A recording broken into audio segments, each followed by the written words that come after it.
student days in Rome, we wandered from the Collegio San Norberto to the Irish Dominican place San Clemente on this day.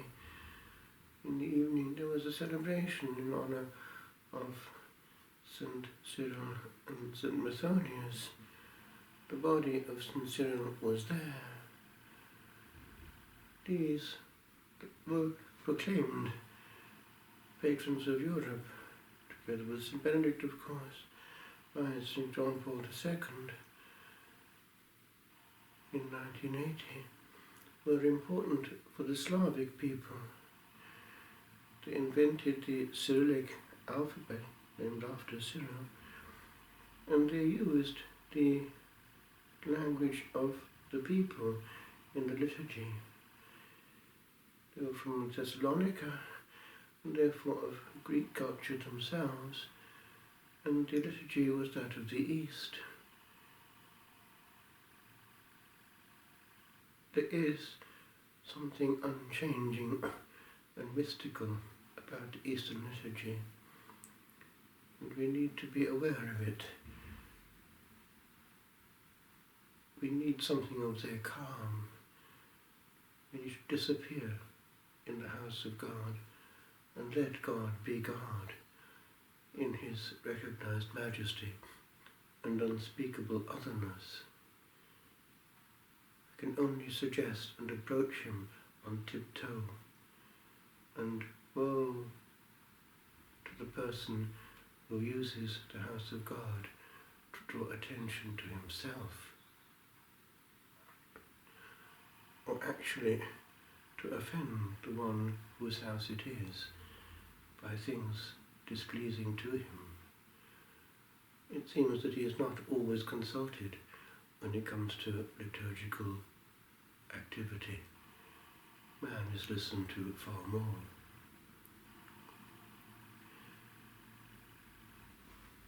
I recall how on this day, one evening, when about to go to bed in school days, I was praying Compline quietly, and something clearly came at that point, saying that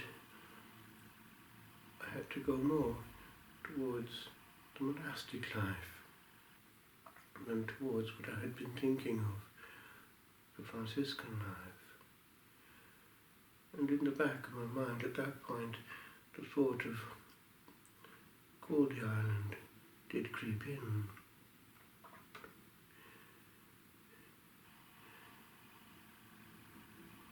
One looks back and one asks oneself, were decisions badly made?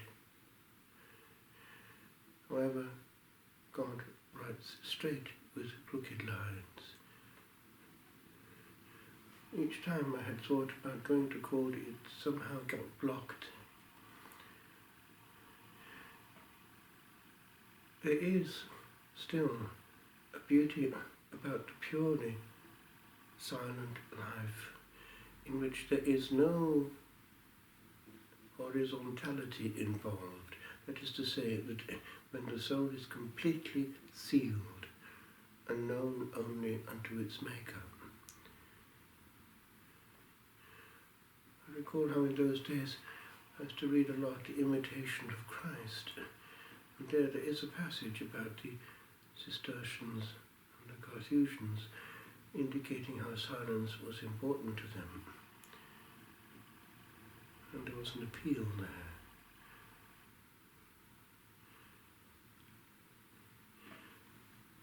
Indeed, the influence of the sermon heard in school days in France, in one church about La Trappe, was there in the air. I recall how years later, at La Trappe,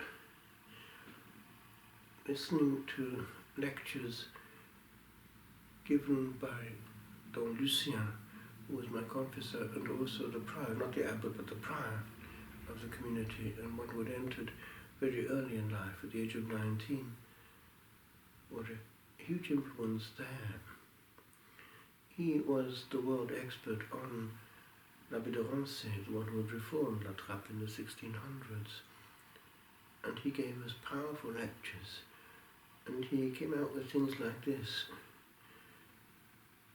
The body of what l'Abbé de Rancé had written was a whole that held, c'est un tout qui tient. There was a logic in the corpus of writings. And we had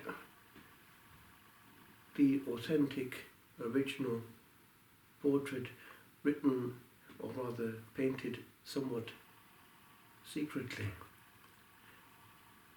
at La Trappe, in the scriptorium. It was somebody who was present as he was speaking, and he, without people knowing it, was drawing his face. And it became the famous picture that is always seen. And I remember one time writing some poetry to him. He had written some poetry himself, and that poetry that he had written was speaking to me. It was about the giving up of all pleasure.